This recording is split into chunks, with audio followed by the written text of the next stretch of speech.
आपके साथ मैं हूं अर्पिता आर्य और इस वक्त की बड़ी खबर हाथरस केस से जुड़ी हुई। हाथरस केस में सीबीआई एक बार फिर पीड़ित परिवार से पूछताछ कर रही है। अब से कुछ देर पहले एसडीएम पीड़ित के पिता, छोटे भाई और बड़े भाई को सीबीआई के कैंप दफ्तर लेकर पहुंची। सीबीआई की टीम परिवार के सदस्यों से सवाल पूछेगी। इससे पहले कल सीबीआई ने पीड़ित के बड़े भाई से करीब 4 घंटे तक की पूछताछ की थी। सीबीआई पीड़ित के भाई को उसके घर से लेकर अपने कैंप ऑफिस गई है, जहां उससे पूछताछ हो रही है। पीड़ित के बड़े भाई के मुताबिक सीबीआई ने कल अपने दफ्तर में सिर्फ घटना के बारे में उनसे पूछताछ की थी। सीबीआई उन लोगों के नाम समन भी जारी कर सकती है जिनका कभी न कभी इस मामले में जिक्र आया है। सीबीआई ने आज पूछताछ के लिए पीड़ित के पिता और पीड़ित के दोनों भाई को बुलाया है और इसके मद्देनजर जो है लोकल प्रशासन, एसडीएम और सीओ की सुरक्षा में इन्हें फिलहाल यहां से 10 किलोमीटर दूर जो सीबीआई ने अपना दफ्तर बनाया है कृषि भवन हाथरस में, वहां लेकर जाया जा रहा है। और तस्वीरों में देख सकते हैं इस वक्त कि ये लोग निकल चुके हैं। पीड़ित के दोनों भाई, पीड़ित के पिता, उन्हें लोकल पुलिस और जो एसडीएम है अंजलि गंगवार, वो लेकर जा रही है, अपनी सुरक्षा में लेकर जा रही है। कोर्ट में पेशी के लिए गए थे पूरा पीड़ित परिवार। उस वक्त भी अंजलि गंगवार, एसडीएम और जो सीओ है इलाके के, वो लेकर गए थे। उन्होंने बाकायदे 6 काफी गाड़ियों का एक कॉन्वॉय तैयार किया था और उस सुरक्षा में लेकर गए थे। और यहाँ पर आप तस्वीरों में देख सकते हैं कि पुलिस ने फिलहाल इन्हें अपने घेरे में ले लिया है, दोनों भाई और पीड़ित के पिता को। और इस वक्त जो है वो घर के दहलीज को क्रॉस कर रहे हैं। और बीते कल भी जो बड़ा भाई है पीड़ित का, उससे पूछताछ किया था लोकल जो सीबीआई ने पूछताछ किया था। और आज जो है पीड़ित के पिता और छोटे भाई को पहली बार सीबीआई बुलाई है पूछताछ के लिए। और जो बड़े भाई है, जो बड़ा भाई है, वो आज दूसरा दिन है। सीबीआई इस पूरे मामले पे ग्राउंड जीरो पर जो इन्वेस्टिगेशन कर रही है, आज तीसरा दिन है। पहला दिन सीबीआई पहुंची, पुलिस के अधिकारियों का बयान दर्ज किया और दूसरे दिन जो है क्राइम सीन पे पहुंची थी, अंतिम संस्कार वाले जगह पहुंची थी। और अब देखिए गाड़ियों में जो है इस वक्त जो है पीड़ित के दोनों भाई, पिता, सबको बैठा रही है लोकल पुलिस। यहाँ पर जो इलाके की जो एसडीएम है, उनकी गाड़ी सबसे आगे है। आप देख सकते हैं गाड़ियों में उनकी गाड़ी सबसे आगे है, इलाके के एसडीएम की। इस तरीके से यहाँ पर काफिला बनाया गया है। सुरक्षा घेरे में पीड़ित के पिता और दोनों भाई को यहाँ से लेकर जाया जा रहा है। आप तस्वीरों में यहाँ पर देख सकते हैं एसडीएम की गाड़ी आगे होगी और यहाँ पर ये जो लोकल एसएचओ की जो गाड़ी है, इस गाड़ी में जो है पीड़ित के पिता और पीड़ित के दोनों भाई को बैठा दिया गया है। अंजलि गंगवार निरीक्षण कर रही है इस वक्त किस तरीके से बैठाया गया है। सीओ जो इलाके के हैं वो भी यहाँ पर मौजूद हैं। अंजलि गंगवार लगातार निरीक्षण कर रही है कि किस तरीके से बैठाया जा रहा है, उन्हें किसी भी तरीके से दिक्कत ना हो पीड़ित के पिता और दोनों भाई को। और बाकायदे जो यहाँ पर आप तस्वीरों में देख सकते हैं, ये जो आप तस्वीरों में देख रहे हैं, जो ये इलाके के सीओ सबसे पहले थे। अब एसडीएम जो है अंजलि गंगवार, वो अपनी गाड़ी में बैठती हुई, जो गाड़ी है आपको मैं तस्वीरों में दिखाना चाहूंगा, वो ये सीओ की गाड़ी है। सीओ की गाड़ी सबसे पहले इस काफिले में चल रही है। सीओ की गाड़ी के बाद जो है एसडीएम की गाड़ी होगी, सीओ की गाड़ी के बाद एसडीएम की गाड़ी होगी, एसडीएम की गाड़ी के बाद वो गाड़ी है जिसमें पीड़ित परिवार बैठा हुआ है, जो एसएचओ की गाड़ी है, चंद्रपुर थाने की एसएचओ की गाड़ी है। आप तस्वीरों में देख सकते हैं चंद्रपुर थाने की एसएचओ की गाड़ी है। और इसी गाड़ी में पीड़ित के पिता और पीड़ित के दोनों भाई को बैठाया गया है, आप देख सकते हैं। और दोनों तरफ जो है पुलिस के जवान है और उसके ठीक पीछे एक और लोकल पुलिस की एक गाड़ी है, यहाँ पर आप देख सकते हैं। और यहाँ पर जो है ये काफिला है, इस तरीके की काफिले में गया है। 4 गाड़ियों का ये काफिला है। 10 किलोमीटर का सफर तय करना है इन लोगों को। पीड़ित के गांव से तकरीबन 10 किलोमीटर की दूरी है जहां पर सीबीआई ने अपना कैंप बनाया हुआ है। तो आज पूछताछ के लिए पीड़ित के पिता को और दोनों भाई को बुलाया गया है। बड़े भाई को जो है आज दूसरे दिन पूछताछ की जाएगी, तब वहीं जो पिता है और छोटा भाई आज उसके साथ पहला दिन पूछताछ करेगी सीबीआई अपने दफ्तर में। ये बताइए, जिस तरीके से हाईकोर्ट का जजमेंट आ गया है, अपलोड हो गया है, हाईकोर्ट ने काफी ज्यादा फटकार लगाई है और खासतौर से जो अंतिम संस्कार बिना आपसे पूछे हुए, बिना आप लोगों से पूछे हुए जो अंतिम विदाई दी जाती है, वो बिना आपके इच्छा के हुआ, उस पर काफी ज्यादा नाराज हुआ। क्या हुआ उस दिन हाईकोर्ट में? सबसे पहले तो हाईकोर्ट जज साहब ने कहा कि बेटी का बहुत दुख जताया कि बेटी के संग में बहुत वो किया है, हमें भी दुख है इस बात का। फिर उसके बाद में हमने अपनी जो बात है उन्हें बताई कि बेटी का हमें लास्ट में चल के मुख भी नहीं देखने दिया और इन लोगों ने वो बेटी की बॉडी को जला दिया। तो यही बात वहाँ बताई हम लोगों ने। तो आज 14 तारीख है, पूरे एक महीने है, तो आज काफ़ी अहम दिन है आप लोगों के लिए। आज देखा घर के साफ सफाई भी आप लोग कर रहे थे, आंखों में आंसू भी हैं, आपकी बेटी याद आ रही है? बेटी तो याद आएगी, क्योंकि आंसू जिंदगी भर के मिले हैं। ये चौंके का कहते हैं, खूब बेटी काम करती डोलती आंगन में, अब वो दिखाई नहीं देती, आंसू तो आएंगे। तो जिस तरीके से हाई कोर्ट ने इस पूरे मामले में सुनवाई हुई है, उसमें आप अपने न्याय को लेकर आशा जग गई है आपके अंदर? हाँ, थोड़ी सी आशा जगी है कि हमें न्याय मिलेगा।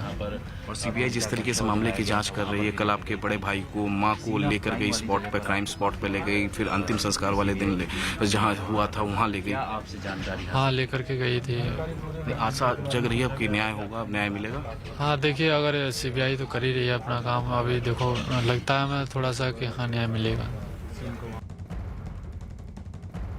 दो सहयोगी इस वक्त हमारे साथ जुड़ चुके हैं। अमित सिंह हाथरस से इस वक्त साथ हैं, अजीत सिंह लखनऊ से इस वक्त हमारे साथ मौजूद हैं। अमित का रुख। अमित, आज तीसरा दिन है जांच का, जिस तरीके से सीबीआई लगातार जांच कर रही है, कड़ियों को जोड़ने की कोशिश हो रही है, और इसलिए आज परिवार के जो सदस्य हैं उनको लेकर गई है, और पूछताछ का सिलसिला क्या अभी भी चालू है? जी बिल्कुल अर्पिता, 2 घंटे से ज्यादा का समय हो चुका है और अभी भी लगातार पूछताछ जारी है। पीड़ित के पिता, पीड़ित के दोनों भाई से लगातार पूछताछ जारी है। सीबीआई उन तमाम तथ्यों तक पहुंचने की कोशिश कर रही है, तमाम वो फैक्ट जानने की कोशिश कर रही है कि 14 तारीख को आखिरकार क्या हुआ था। बड़ा भाई जो कि उस दिन स्पॉट पे मौजूद था, क्राइम सीन पे था, वो हालांकि उसका दावा है कि वो घर आ गया था वो चारा काट कर, लेकिन सीबीआई उसके जुबानी भी सुनना चाहती है कि क्या है ये पूरा फैक्ट, क्योंकि सीबीआई बीते कल भी उसको क्राइम स्पॉट पर लेकर गई थी, उसके बाद घर पूछताछ की, घर के बाद उसके बाद अपने दफ्तर दोबारा लेकर गई थी। दफ्तर में 3.5 घंटे से ज्यादा की पूछताछ हुई है, और आज जो है 2 घंटे से ज्यादा का समय बीत चुका है। इस वक्त पीड़ित के पिता, पीड़ित के दोनों भाई से लगातार पूछताछ हो रही है। पीड़ित के पिता से बीते कल ज्यादा पूछताछ नहीं की थी सीबीआई ने केवल उनसे कल यही पूछा था कि आप कहां नौकरी करते हैं, कब आए थे आप घर, अभी क्या हाल है, इसी तरीके से पूछताछ किया था। लेकिन आज जो है 2 घंटे से ज्यादा का समय बीत चुका है, अभी भी लगातार अर्पिता पूछताछ चल रही है। सीबीआई ने जो अपना कैंप हाथरस में बनाया हुआ है, उसी कैंप में पूछताछ चल रही है, और जिनको भी ग्रिल करना होगा, जिनको से भी पूछताछ करना होगा, उसी कैंप में लगातार सीबीआई पूछताछ करेगी। इसी वजह से अस्थायी तरीके से सीबीआई ने फिलहाल अपना कैंप बना लिया है, क्योंकि सीबीआई ने यह तय कर लिया है कि वो इस मामले के फैक्ट तक पहुंचेंगे और लोगों को पूरी जो सच्चाई है अमित भैया आप हमारे साथ, अजीत भी इस वक्त हमारे साथ हैं। अजीत, साथ ही साथ ये भी जानकारी मिल रही है कि जो लोग भी इस केस से जुड़े हुए हैं, सीबीआई जल्द ही उनको भी समन भेज सकती है और उनको भी पूछताछ के लिए बुलाया जा सकता है। देखिए, बिल्कुल अर्पिता, सीबीआई ने अपना रुख साफ कर दिया और उसने सबसे पहले कोर्ट में आज वो अर्जी देगी उन चारों आरोपियों से पूछताछ के लिए, क्योंकि वो चारों आरोपी हैं जो इस कांड के मुख्य, इस कांड के एक तरीके से कहा जाए सभी जो चारों आरोपी हैं उनसे पूछताछ करेगी। इसके लिए बाकायदा रिमांड लेगी, अदालत से अनुमति लेगी। इसके अलावा जिन 40 लोगों को एसआईटी ने सम्मन दिया था पूछताछ के लिए, इन 40 लोगों से भी सीबीआई पूछताछ करेगी। और इसके अलावा भी 14 तारीख से लेकर 22 तारीख तक हुए इंसिडेंट में जितने लोग भी इस केस से ताल्लुकात रखते हैं, वो चाहे आम लोग हों, गांव के लोग हों, पीड़ित परिवार के लोग हों, आरोपी हों, पुलिसकर्मी हो या आसपास के लोग हों, जो 14 तारीख से लेकर घटना स्थल पर थाने में या फिर हॉस्पिटल में रहे, उन सभी लोगों से सीबीआई सम्मन करके पूछताछ करेगी। क्योंकि ये जो उनकी 1 दर्जन से अधिक की जो टीम है जो जांच कर रही है अर्पिता, वो एक-एक बिंदु की जांच करेगी। और मेडिकल रिपोर्ट सबसे बड़ा जो अहम कड़ी है, मेडिकल रिपोर्ट है और कॉल डिटेल्स है। सीबीआई ने भी अनुरोध किया है कि सभी की कॉल डिटेल्स भी उसको दी जाए। तो कॉल डिटेल्स से ये पता चल जाएगा कि कौन व्यक्ति कहां था घटना के वक्त, वारदात के वक्त, कौन कहां था, किसकी लोकेशन क्या थी। जिस तरह पीड़ितों ने, जो आरोपी है, उन्होंने पुलिस अधीक्षक को चिट्ठी लिखी थी अर्पिता, और ये कहा था कि हम इस घटना में नहीं शामिल थे, हम तो वहां मौजूद ही नहीं थे, हमें भी न्याय चाहिए। तो इन सब बिंदुओं की जांच सीबीआई करेगी और लोकेशन इस बात को बताएगी अर्पिता कि घटना के वक्त कौन कहां था और किस एरिया में था। तो सीबीआई एक के बाद एक सभी बिंदुओं पर जांच करेगी, इसीलिए उन्होंने अपना कैंप कार्यालय। ठीक है अजीत रहिए आप हमारे साथ। इस वक्त बड़ी खबर आ रही है, हाथरस केस में सीबीआई आरोपियों से पूछताछ की तैयारी कर रही है, जैसी जानकारी अजीत भी दे रहे हैं। सीबीआई कोर्ट के जरिए हाथरस मामले के सभी आरोपियों की पूछताछ के लिए रिमांड मांगेगी। सीबीआई आज इस मामले के चश्मदीदों को पूछताछ के लिए बुला सकती है। सीबीआई ने इस मामले में सभी आरोपियों की कॉल डिटेल रिकॉर्ड्स की मांग की है ताकि वारदात के वक्त लोकेशन की जानकारी हो सके। तो जो जानकारी सामने आ रही है कि फिलहाल चश्मदीदों को बुलाया जा सकता है, उनसे पूछा जा सकता है कि उन्होंने क्या देखा, और इसी के साथ साथ हाथरस केस में सीबीआई आरोपियों से पूछताछ की भी तैयारी में है। सीबीआई कोर्ट के जरिए दरअसल हाथरस मामले के सभी आरोपियों की पूछताछ के लिए रिमांड मांगेगी।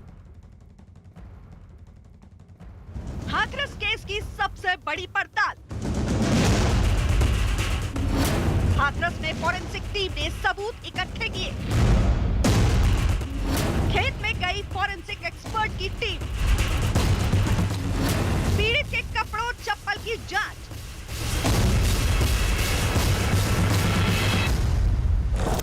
देश भर को हिलाकर रख देने वाले हाथरस केस की जांच में फॉरेंसिक एक्सपर्ट की टीम ने तेजी से काम शुरू कर दिया है।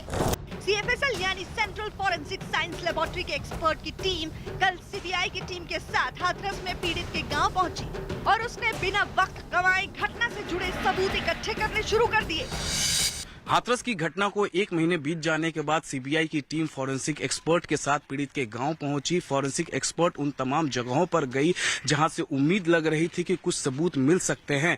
फॉरेंसिक एक्सपर्ट के सामने सबसे बड़ी चुनौती है कुछ सबूत इकट्ठा करने की, क्योंकि ये इस मामले को हुए 1 महीने बीत चुके हैं और सबूत इकट्ठा करना बहुत बड़ी चुनौती है फॉरेंसिक टीम के लिए। फॉरेंसिक टीम के लोगों का फोकस उस खेत पर टिका था जहां पर पीड़ित का आरोपियों से आमना सामना होने की बात कही जा रही है। आरोप है कि इसी खेत में 14 सितंबर को आरोपियों ने पीड़ित लड़की के साथ जबरदस्ती की और उसकी इतनी बुरी तरह से पिटाई की गई कि बाद में उसकी अस्पताल में मौत हो गई। लेकिन फॉरेंसिक टीम के विशेषज्ञों के लिए हाथरस मामले में सबूत जुटाना इतना आसान भी नहीं है, क्योंकि घटना के पूरे 30 दिन बीत चुके हैं। इतना ही नहीं, किसी को भी घटना वाली जगह आने जाने से नहीं रोका गया। पहले पुलिस की टीमों ने कई बार खेत में छानबीन की, फिर राज्य सरकार की SIT के लोग भी मामले की पड़ताल करने पहुंचे और अब सीबीआई की टीम में शामिल फॉरेंसिक एक्सपर्ट मौके से सबूत की तलाश में जुटे हैं। हालांकि इस मामले में अभी तक सीबीआई की तरफ से कोई भी आपराधिक बयान नहीं आया है, लेकिन माना जा रहा है कि फॉरेंसिक एक्सपर्ट की नजर घटना से जुड़े सभी लोगों और जगहों पर है। फॉरेंसिक टीम अभी खेत की घटना वाली जगह पर फिर जा सकती है। फॉरेंसिक टीम पीड़ित के कपड़ों पर लगे धब्बों की जांच करेगी। फॉरेंसिक टीम आरोपियों के कपड़ों की जांच करेगी। फॉरेंसिक एक्सपर्ट पीड़ित का शुरुआती इलाज करने वाले डॉक्टरों के बयान ले सकती है। पीड़ित के शरीर पर मिले निशान की भी फॉरेंसिक टीम जांच कर सकती है। फॉरेंसिक एक्सपर्ट अंतिम संस्कार करने वाली जगह से भी सबूत इकट्ठा करने की कोशिश करेंगे। फॉरेंसिक टीम अभी हाथरस में और कुछ दिन रहेगी और घटना वाले जगह पर जाकर बारीकी से जांच करेगी, तफ्तीश करेगी ताकि उन्हें और सबूत मिल पाए। इसके अलावा जो फॉरेंसिक टीम को एक्सपर्ट है कि जो पीड़िता घटना वाले दिन जो कपड़े पहने थी उससे भी उन्हें सुराग मिल सकता है। इन सब के अलावा पुलिस और SIT की टीम ने जो तफ्तीश किए हैं, जो उन्हें सबूत मिले हैं, उसे भी अपने अधिकार में लेगी सीबीआई की टीम। आज हाथरस में सीबीआई टीम की जांच का तीसरा दिन है। एक और सीबीआई इस घटना से जुड़े लोगों से बयान लेने में जुटी है, तो दूसरी तरफ उसके साथ पहुंचे फॉरेंसिक एक्सपर्ट घटना से जुड़ी एक एक चीज की जांच कर मामले की असलियत तक पहुंचने में मदद करेंगे। ईडी की एक टीम PFI से जुड़े चारों आरोपियों से मथुरा जेल में पूछताछ कर रही है। कोर्ट ने ईडी को हाथरस केस के बहाने यूपी में जातीय हिंसा फैलाने की साजिश के आरोप में जेल में बंद PFI से जुड़े चारों आरोपियों से पूछताछ की इजाजत दी है। 5 सदस्यों की ईडी की टीम शाम 4 बजे तक आरोपियों से पूछताछ करेगी। ईडी ने कोर्ट से चारों आरोपियों अतीकुर रहमान, सिद्दीकी, मसूद अहमद और आलम से मनी लॉन्ड्रिंग एक्ट के तहत पूछताछ की इजाजत मांगी थी। कोर्ट में ईडी ने फरवरी 2020 में दिल्ली में हुए दंगों में PFI की भूमिका का भी जिक्र किया, जिसके बाद कोर्ट ने ईडी को चारों से पूछताछ की इजाजत दी है। हमारे साथ अजीत और अमित लगातार बने हुए हैं। अजीत, यानी अब देखिए ईडी इन चारों से पूछताछ कर रही है ताकि कड़ियों को जोड़ा जा सके कि किस तरीके की साजिश दरअसल रचने की तैयारी थी। देखिए बिल्कुल अर्पिता, जो पहले पुलिस को मिली थी जब ये चारों आरोपी दिल्ली से हाथरस जा रहे थे, इनके पास से 6 मोबाइल फोन बरामद हुए थे, एक लैपटॉप बरामद हुआ था और जस्टिस फॉर हाथरस जो वेबसाइट बनी थी उससे इनके लिंक्स मिले थे कि किस तरह इन लोगों ने वहां हिंसा फैलाने की कोशिश की, जाति हिंसा फैलाने की कोशिश की और उसके जरिए कैसे फंड एकत्रित करने की कोशिश की। चूंकि ये चारों पीएफआई के सदस्य हैं, जिसमें मसूद जो बहराइच का रहने वाला वो काफी खतरनाक माना जा रहा है, क्योंकि उसके बहुत सारे ऐसे लिंक्स और तार जो जांच एजेंसियां उनको मिल चुकी है, एसआईटी और यूपी पुलिस को मिली थी, जिसके आधार पर जो मथुरा में एफआईआर दर्ज हुआ था अर्पिता, उसमें साफ तौर पर इस बात का जिक्र था कि जो मॉब लिंचिंग होती है उसके आधार पर कैसे आप हिंसा फैलाएंगे, जो कश्मीर का मुद्दा है, मजदूरों का पलायन है, बाकायदा उन मुद्दों का जिक्र किया गया था कि इन मुद्दों पर आपको हिंसा फैलानी, अगर कोई ऐसा मामला होता तो उसे आप कैसे कैश करेंगे, इन सब चीजों की जांच हुई थी। अब ईडी ने इसे अपने हाथ में लिया, जो उनके लैपटॉप और मोबाइल फोन थे वो ईडी ने 2 दिन पहले ही लखनऊ मंगा लिए थे, उसकी जांच की और उसके बाद कल उन्होंने कोर्ट से रिमांड ली थी और अब मथुरा जेल पहुंचकर उनसे पूछताछ जारी है, क्योंकि ये बड़ी टीम है ईडी की, पूछताछ करेगी। इस पूछताछ के बाद बहुत कुछ सामने आ सकता है, क्योंकि बहुत सारे लिंक्स, भड़काऊ आपत्तिजनक जो साहित्य था वो उनके पास से बरामद हुआ था, उनके जो कॉल डिटेल्स बरामद हुए थे, बहुत कुछ जो यूपी पुलिस को हाथ लगे थे वो ईडी को शेयर किया गया। तो निश्चित तौर पर आज ईडी की पूछताछ के बाद बहुत कुछ सामने आ सकता है और ये पूछताछ लंबी चलेगी अर्पिता, आज भी हो सकती है, इसके बाद भी पूछताछ हो सकती है, क्योंकि कोर्ट ने समय सीमा निर्धारित नहीं की है। कोर्ट ने कहा कि ईडी जब तक चाहे तब तक पूछताछ कर सकती है, सुबह 10 से शाम 5 के बीच, जो एक टाइम होता है जेल में पूछताछ का। अर्पिता बिल्कुल, और अमित भी हमारे साथ है। देखिए हमें जिस तरीके से अजीत बता रहे, बहुत महत्वपूर्ण ये पूछताछ है, क्योंकि इसी से जो कड़ियां हैं वो सामने आएंगी कि क्या वाकई फंडिंग की बात जो कही जा रही है वो सच है, क्या पीएफआई कनेक्शन है या किस तरीके के कनेक्शन जो अलग अलग तस्वीरों में भी सामने आए, अलग अलग बातों में सामने आई। जी हाँ, बिल्कुल अर्पिता, जो हमारे सूत्र बता रहे हैं, ईडी सूत्र बता रहे हैं कि अगर जो ईडी के अधिकारी हैं, 12 अधिकारी जो हैं वो इस वक्त हाथरस में डेरा डाले हुए हैं और जो सूत्र बता रहे हैं कि अगर पूछताछ के दौरान ईडी को कोई नया सबूत सुराग मिलते हैं फंडिंग को लेकर तो एक नया मुकदमा इन लोगों पर दर्ज हो सकता है, इन चारों आरोपियों पर दर्ज हो सकता है। इन चारों आरोपियों की गिरफ्तारी यमुना एक्सप्रेसवे के मथुरा टोल से हुई थी और गिरफ्तारी उस वक्त हुई थी जब पुलिस के पास ये जानकारी मिली थी कि ये लोग हाथरस जातीय दंगा भड़काने के लिए जा रहे हैं और ये पूरा मामला फंडिंग का था और इसी फंडिंग की वजह से जो है ये मामला जो है तफ्तीश जो है ईडी को ट्रांसफर किया गया था। ईडी का इस पूरे हाथरस मामले में एंट्री हुई थी और अब जब ईडी इस पूरे मामले में तफ्तीश कर रही है तो अगर कोई ठोस सबूत सुराग ईडी के हाथ लगता है तो जाहिर तौर पर जो इन 4 आरोपी हैं इनके खिलाफ जो है नया मुकदमा ईडी दर्ज कर सकती है। अर्पिता बिल्कुल अमित, रहिए आप हमारे साथ। इस वक्त बड़ी खबर, हाथरस केस से जुड़ी हुई सीबीआई अपनी जांच के तीसरे दिन आज पुलिसकर्मियों और डॉक्टरों से पूछताछ कर सकती है और मामले की जांच के लिए सीबीआई ने अपना अस्थायी कार्यालय बनाया है। उप कृषि निदेशक कार्यालय की बिल्डिंग में सीबीआई का कैंप दफ्तर बनाया गया है। 15 सदस्यों की टीम पूरे मामले की बारीकी से जांच कर रही है। टीम में मुख्य रूप से एक एसपी रैंक का अधिकारी और एक एसएसपी रैंक का अधिकारी भी शामिल है। सीबीआई के अधिकारी सीमा पाहुजा मामले की जांच अधिकारी है। सीबीआई आज जिला अस्पताल जाकर डॉक्टरों से भी पूछताछ करेगी। हाथरस के सच का पता लगाने में जुटी सीबीआई। हाथरस में सीबीआई की जांच हुई तेज। हाथरस में सीबीआई ने बनाया कैंप ऑफिस। सीबीआई की टीम में एसपी और एएसपी रैंक के अधिकारी। सीबीआई की सबसे बड़ी चुनौती की बड़ी पड़ताल। हाथरस गैंगरेप मामले में सीबीआई की जांच का आज तीसरा दिन है। सीबीआई ने जांच तेज कर दी है और सीबीआई ने अपना कैंप हाथरस शहर में ही लगा लिया है। यानी एक बात तो तय हो गया है कि सीबीआई बिना सच का पता लगाए यहां से जाने वाली नहीं है। इस दौरान इस केस में जिन लोगों का भी जिक्र कभी न कभी हुआ है वो सभी लोग सीबीआई के रडार पे होंगे और ये भी साफ है कि सीबीआई के लिए सब कुछ इतना आसान नहीं रहने वाला है। हाथरस में न्यूज़ 18 की टीम भी डेरा डाले हुए है और हमारी टीम ने भी पूरे इलाके में सीबीआई के एक्शन को लेकर पड़ताल की है। पता चला है कि पीड़ित के भाई से सीबीआई की लंबी पूछताछ हुई। पुलिस की तरफ से देरी बनी सीबीआई की चुनौती। हाथरस की पुलिस से सीबीआई करेगी पूछताछ। डॉक्टर भी होंगे सीबीआई के सवालों के सामने। ग्राउंड जीरो से न्यूज़ 18 के मुताबिक सीबीआई की टीम ने मंगलवार से ही जांच का सिलसिला शुरू कर दिया। केंद्रीय जांच एजेंसी ने हाथरस मामले के मुख्य आरोपी संदीप के खिलाफ आईपीसी की धारा 376 यानी गैंगरेप, धारा 307 यानी हत्या की कोशिश और 302 यानी हत्या के साथ ही SC/ST एक्ट की धारा 3 के तहत केस दर्ज किया है। हाथरस मामले की जांच के लिए SIT की जांच के दौरान ही CM योगी ने इस मामले की CBI जांच की सिफारिश की थी। अपनी जांच के सिलसिले में CBI सबसे पहले सवालों के दायरे में पीड़ित के भाई को लेकर आई और अब उससे मंगलवार को ही लंबी पूछताछ की। करीब 4 घंटे तक चली उस पूछताछ में CBI ने पूरे घटनाक्रम का ब्यौरा हासिल किया।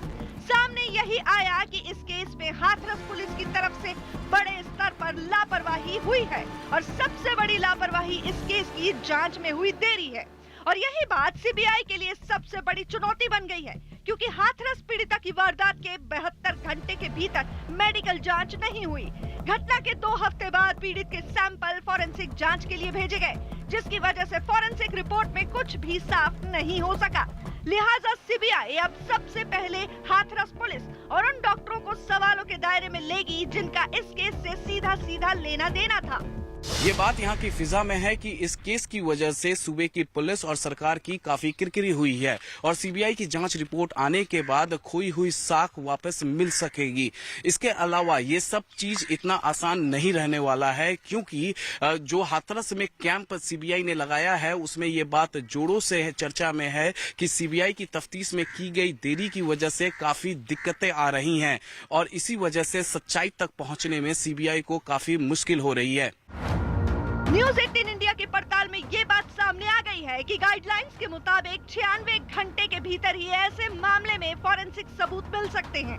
ऐसे में मौत से पहले 22 सितंबर को पीड़ित का बयान CBI की तफ्तीश का आधार बन सकती है, जिसमें उसने गैंगरेप का आरोप लगाया था। लिहाजा CBI कोर्ट से चारों आरोपियों की रिमांड कस्टडी की मांग करेगी और उनसे पूछताछ करेगी। इसके साथ साथ CBI आरोपियों के साथ ही पीड़ित के परिवार से भी पूछताछ कर सकती है।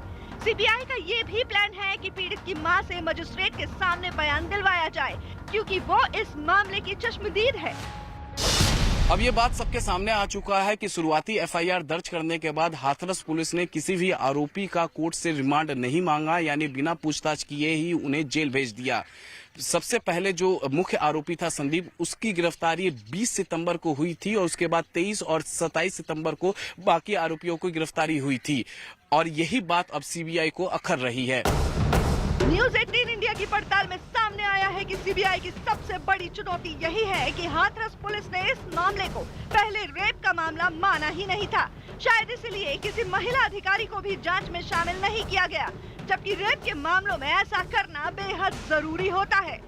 हाथरस मामले की जांच के लिए CBI की टीम रविवार की शाम को ही हाथरस पहुंच गई थी। हाथरस पुलिस ने इस बीच जो कुछ भी जांच की और केस डायरी तैयार की, उसे CBI की टीम ने हासिल भी कर लिए हैं। इतना ही नहीं, मंगलवार को CBI ने मौका मुआयना भी कर लिया और केस का रिक्रिएशन तक करवा डाला और अब हाथरस में ही CBI की टीम ने अपना कैंप ऑफिस भी तैयार किया है, जिससे ये बात तो साफ हो जाती है कि CBI की 15 अधिकारियों की टीम अगले कुछ हफ्ते तक हाथरस का सच पता लगाने में जुटी रहेगी।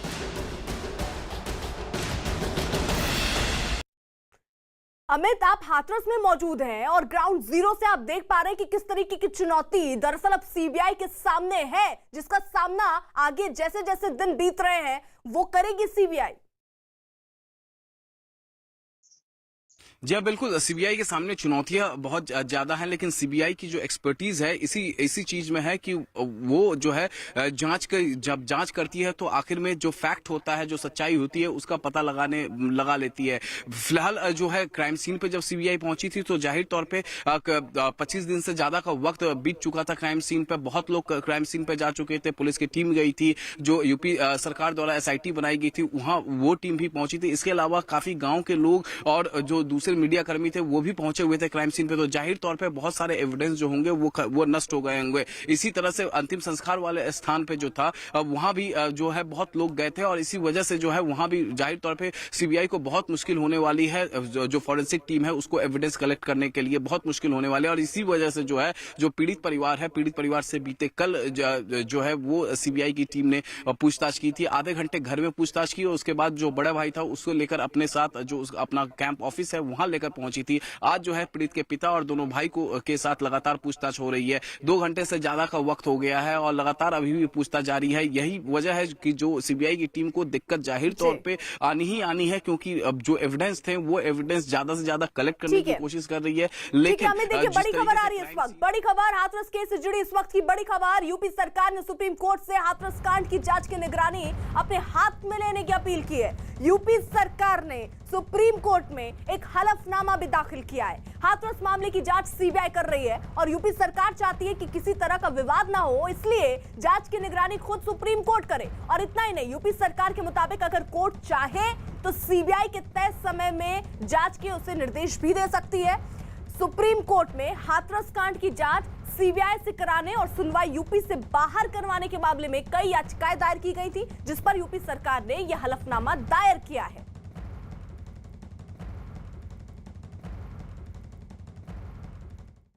हाथरस केस से जुड़ा हर अपडेट, हर खबर देखिए news18india.com पर। और इस वक्त की बड़ी खबर आ रही है यूपी के चित्रकूट से। चित्रकूट में गलत नाबालिग लड़की की फांसी लगाकर खुदकुशी के मामले में पुलिस ने मुख्य आरोपी और उसके 2 साथियों को गिरफ्तार किया। लड़की के घर वालों का आरोप है कि 4 दिन पहले गांव के ही कुछ लोगों ने उसका गैंगरेप किया, जिसकी वजह से वो परेशान थी। घटना के विरोध में गांव वाले सड़क पर उतर आए और जाम लगा दिया। डीएम और चित्रकूट धाम मंडल के आईजी के भरोसे के बाद परिवार वाले अंतिम संस्कार पर राजी हुए और भारी सुरक्षा के बीच लड़की का अंतिम संस्कार हुआ। इस मामले में लापरवाही बरतने के आरोप में 2 पुलिस वालों को निलंबित भी किया गया। एसपी ने शहर कोतवाल और चौकी प्रभारी को निलंबित किया। और जानकारी ये भी कि 4 दिन पहले जब नाबालिग खेतों में गई थी तभी कुछ लोगों ने उसे बंधक बना लिया था और आरोप है कि उसका गैंगरेप भी किया गया। बाद में घरवाले जब उसे तलाश करते हुए वहां पहुंचे तो उन्हें लड़की के हाथ पैर बंधे मिले थे। हालांकि उस वक्त लड़की ने रेप की शिकायत नहीं की थी, लेकिन उसकी मौत के बाद घरवालों ने गैंगरेप का आरोप लगाया है। एक लाइसेंस चाहिए, एक घर में नौकरी चाहिए और 50 लाख रुपए चाहिए और हमारे घर के लिए एक सुरक्षा लाइसेंस चाहिए, गार्ड चाहिए। तो क्या आश्वासन मिला आपको? अभी मुझको कुछ आश्वासन नहीं मिला। अगर उस दिन पुलिस सुन लेती तो शायद आपकी लड़की आज जिंदा होती। और क्या, जिंदा नहीं होती है। अजीत हमारे साथ जुड़े हुए हैं लखनऊ से। अजीत, इस पूरे मामले पर कार्रवाई के नाम पर अभी तक क्या क्या हुआ है? देखिए, बिल्कुल अभी कार्रवाई के नाम पर एसएचओ और चौकी इंचार्ज को सस्पेंड किया गया और 3 आरोपियों को गिरफ्तार किया गया है। जो मुख्य आरोपी है उसके अलावा 2 लोगों को गिरफ्तार कर दिया गया। जो आईजी चित्रकूट धाम मंडल है वो उनका साफ तौर पर कहना है कि कार्रवाई की जा रही है, लेकिन पीड़ित परिवार का सीधे तौर पर यही आरोप था कि जिस दिन घटना घटी उस दिन अगर ये कार्रवाई हुई होती तो हमारी बच्ची जिंदा रहती, उसे फांसी पर लटकने की जरूरत नहीं पड़ती। और उस वक्त भी जब ये वारदात हुई थी तो उसके हाथ पैर बंधे पाए गए थे। जब परिवार के लोग पहुंचे तो निश्चित तौर पर इसमें कार्रवाई हुई है। 3 लोगों की गिरफ्तारी हुई है, 2 पुलिस वाले सस्पेंड, लेकिन परिवार अभी भी संतुष्ट नहीं। उनका साफ तौर पर कहना है कि परिवार को सुरक्षा चाहिए, मुआवजा चाहिए, नौकरी चाहिए और ये सब पुलिस की लापरवाही की वजह से हुआ। हालांकि गृह विभाग की तरफ से, अपर मुख्य सचिव गृह की तरफ से डीएम और एसपी से पूरे मामले की रिपोर्ट मांगी गई और मुख्यमंत्री ने भी कहा कि ऐसे मामलों में कठोर से कठोर कार्रवाई की जाए। जिस तरह आप अभी बता रही थी सुप्रीम कोर्ट से लेकर हाई कोर्ट तक, इसीलिए मुख्यमंत्री ने 17 से 25 अक्टूबर तक महिला सुरक्षा पखवाड़ा चला रहे हैं और कोर्ट ने भी कहा कि महिलाओं की सुरक्षा पर एक लंबा प्लान तैयार करिए और हमें रिपोर्ट दीजिए। तो चित्रकूट की घटना के बाद एक बार फिर उत्तर प्रदेश के मुख्यमंत्री एक्शन में उन्होंने कार्रवाई के आदेश दिए और रिपोर्ट भी डीएमएसपी से मांगी है। अर्पिता, ठीक है, जीत रही है आप हमारे साथ। इसी बीच बड़ी खबर बक्सर से, जहां महिला की गैंगरेप के आरोप और उसके बच्चे की गला दबाकर हत्या के मामले में पुलिस ने 3 लोगों को हिरासत में लिया। हिरासत में लिए गए 3 लोगों से पूछताछ की जा रही है और इस केस में पीड़ित ने गैंगरेप किए जाने का बयान दिया था, लेकिन शनिवार को हुई घटना के इतने दिन बीत जाने के बाद भी अब तक गैंगरेप की पुष्टि नहीं हो पाई है।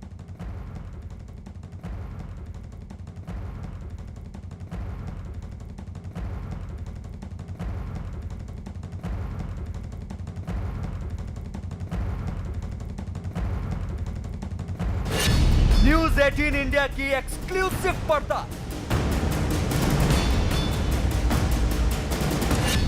सवालों के जाल में उलझा बक्सर केस।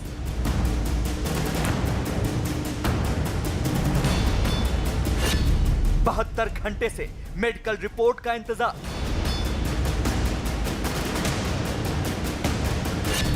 पीड़ित और उसके परिवार से लगातार पूछताछ।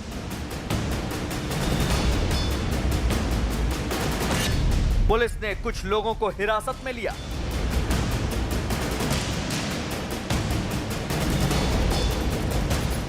बिहार के बक्सर में हैवानियत की हद पार करने वाली वारदात के बाद न्यूज 18 लगातार मामले की जांच पर नजर रखे हुए है। महिला से दरिंदगी और उसके बच्चे की गला दबाकर हत्या के मामले में पुलिस ने 3 लोगों को हिरासत में लिया है। एक तरफ हिरासत में लिए गए तीनों लोगों से पूछताछ की जा रही है, तो वहीं पीड़ित और उसके परिवार से भी सवाल जवाब का दौर जारी है। लेकिन तमाम पूछताछ और जांच में तेजी के बावजूद शनिवार को हुई घटना के 3 दिन से ज्यादा बीत जाने के बाद भी अभी तक गैंगरेप की पुष्टि नहीं हो पाई है, बल्कि महिला से दरिंदगी और वहशीपन के आरोपों से घिरा यह मामला ढेर सारे सवालों के जाल में उलझ सा गया है। न्यूज 18 की पड़ताल में सामने आया है कि बक्सर केस से जुड़े कई अहम सवाल खड़े हो रहे हैं और मामले को सुलझाने में ये सवाल पुलिस की जांच के लिए अहम पहलू बन सकते हैं। सबसे पहला और अहम सवाल तो ये कि आखिर पीड़ित की मेडिकल जांच होने के 72 घंटे बाद भी मेडिकल रिपोर्ट क्यों नहीं आई। दूसरा सवाल ये कि मामले में डॉक्टर से लेकर अधिकारी तक चुप्पी क्यों साधे हुए हैं। तीसरा सवाल कि नामजद 3 अज्ञात के खिलाफ मामला दर्ज होने के बाद अब तक सिर्फ एक ही आरोपी की गिरफ्तारी क्यों हुई। चौथा सवाल ये कि महिला के गायब होने की खबर पर वक्त रहते कार्रवाई क्यों नहीं हुई। पांचवा ये कि बच्चे की हत्या क्यों कर दी गई, क्या बच्चे से कोई राज खुलने का डर था। छठा, क्या महिला के साथ हुई वारदात का कोई चश्मदीद है जो डर की वजह से सामने नहीं आया। और आखिरी सवाल ये कि क्या किसी पुरानी दुश्मनी की वजह से वारदात को अंजाम दिया गया। वारदात के तीसरे दिन मंगलवार को बक्सर मामले की उच्च स्तरीय जांच हुई। अस्पताल से छुट्टी मिलने के बाद पीड़ित और पीड़ित परिवार को थाने लाया गया और फिर पहले आरोपियों और फिर पीड़ित परिवार को बक्सर एसपी मुख्यालय ले जाया गया।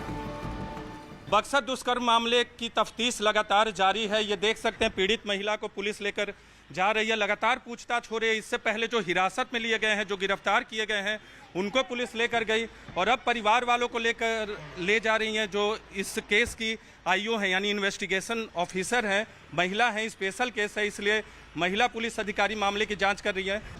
न्यूज 18 की टीम ने पीड़ित परिवार वालों से बातचीत करने की कोशिश की, लेकिन घर में ऐसी वारदात होने के बाद अस्पताल और थाने का चक्कर लगा रहा पीड़ित परिवार चुप ही नजर आया। पुलिस सूत्रों से ये जानकारी मिली है कि क्या सच्चाई है, वहां तक पुलिस पहुंच गई है। परिवार के लोग हमसे बातचीत करना नहीं चाह रहे। आप लोग क्या कहना चाहोगे? बातचीत करना नहीं चाह रहे हैं। हम लोग कोशिश किए लगातार, लेकिन ये बातचीत नहीं कर रहे। मामले से जुड़े सवाल पूछने पर डॉक्टर से लेकर जांच अधिकारियों तक ने चुप्पी साध रखी है। न्यूज 18 के सवालों पर मामले की जांच अधिकारी ने कुछ भी कहने से इनकार कर दिया।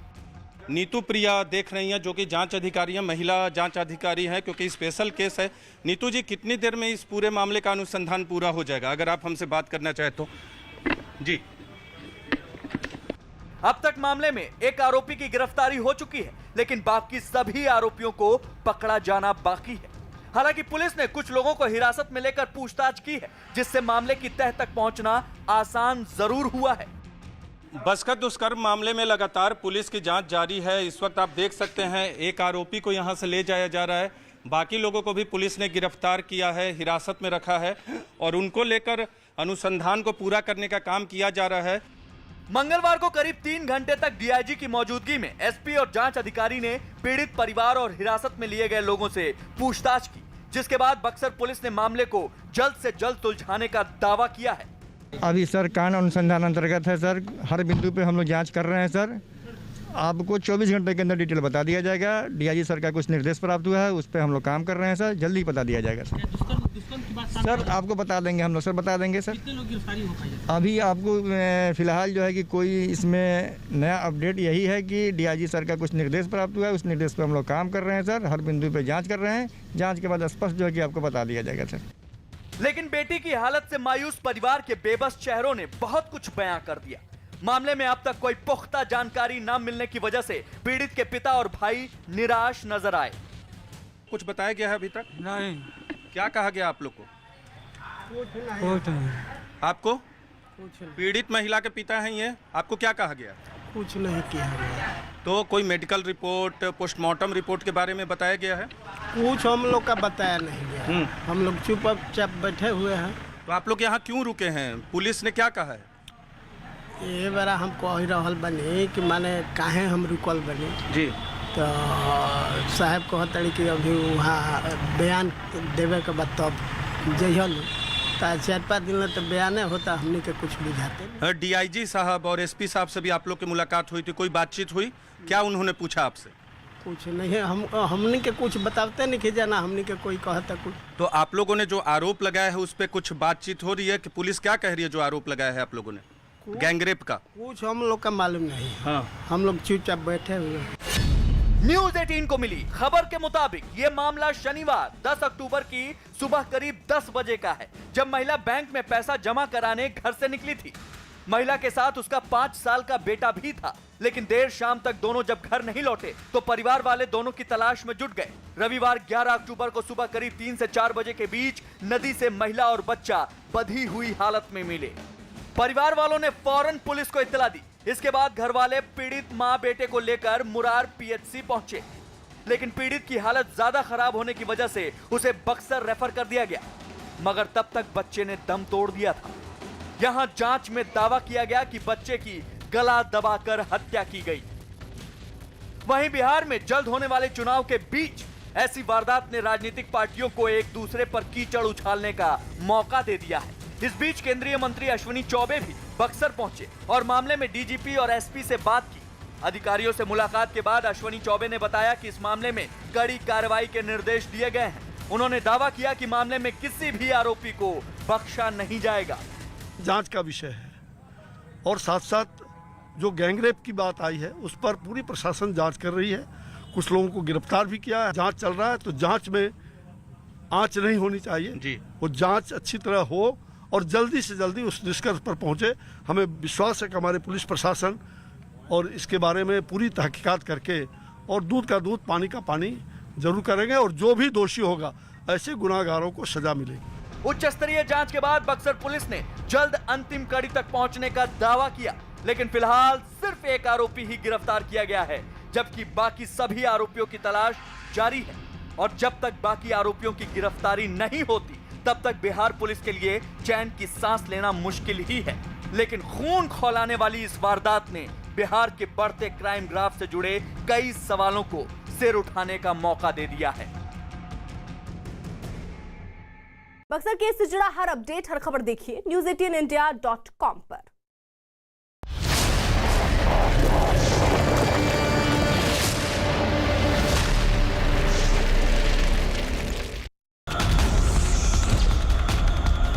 क्या हिंदुत्व